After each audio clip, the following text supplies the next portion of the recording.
gelê asîmanan tîrêjên welê serserêmen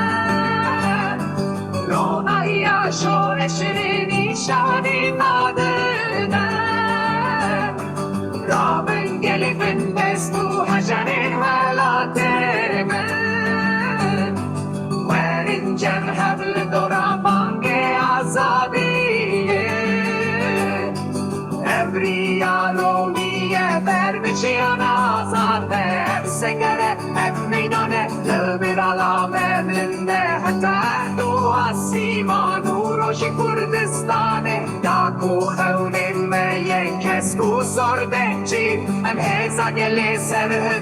bangê şoreşê rizgariyê pişta xwe bilind dîrokanê hek werin refin me werin navcivaka xwe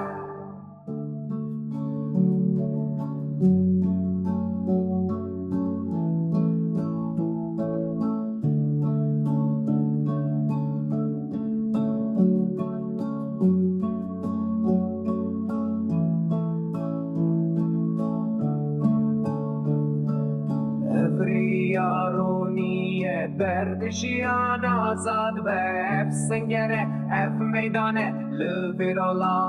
bilind Heta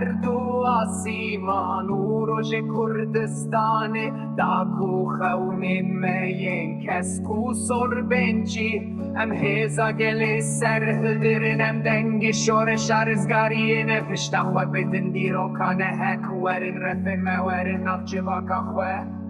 riya ronî jiyana